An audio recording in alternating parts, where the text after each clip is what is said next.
Hello, my name is Ken Kalman, and I'd appreciate a few minutes of your time. Today's commercial world is all about the value your organization delivers and how fast you deliver it. The implementation of Lean Enterprise Management will get you there and help you sustain your competitive advantages.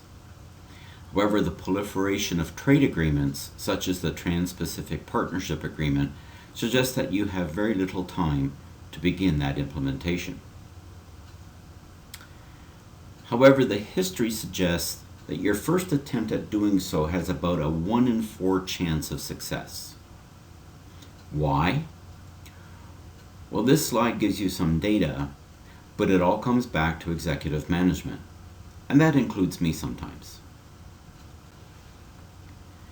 The saying goes that there's no greater teacher than experience, both good and bad. Based on the experience of many organizations and my own, we have 6 root causes of failure, which really comes down to one. We, as executives, fail somewhere along the line. Yes, there are rare situations where a project is impacted by a completely unavoidable situation.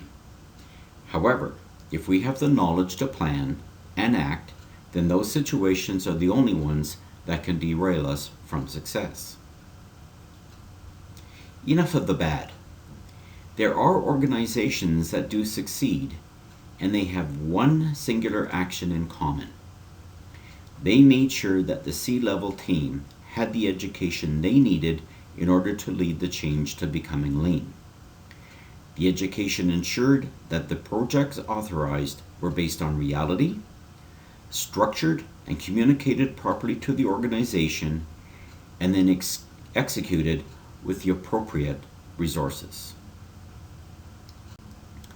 Before we go further, I have a hypothetical situation for you to consider. This situation is hypothetical, but should get you thinking about a few things.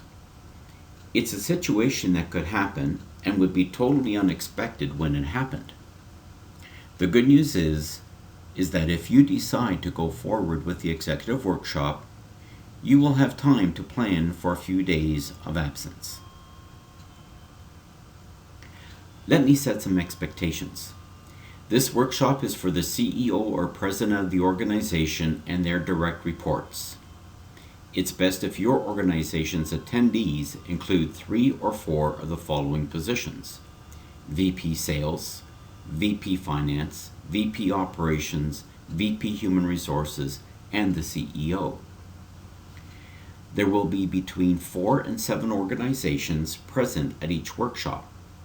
Due to the nature of the subject matter and the need for interaction, we'll take the necessary steps to ensure that what is said in the workshop stays within the group. I will be your facilitator. I won't go on about all of my experience, but I've been doing this for a long time and with a great deal of success. If you'd like to see more of my background, you can either find me on LinkedIn or email me, and I'll forward you my career profile. There are several outcomes, but what's unique to what we do is what happens after the workshop is complete. We're a lean consulting organization. We put into our practice what we preach, which has led us to create a method by which you can continue to learn without necessarily paying anything for that knowledge. That's based on reducing the 8th waste of lean. The next steps are up to you. If you want to get an understanding of what your organization's lean project opportunities and issues would be, and what your management team's structure and responsibilities would be, then email me. We'll connect, chat if necessary, and move forward. Until then, I wish you all the success.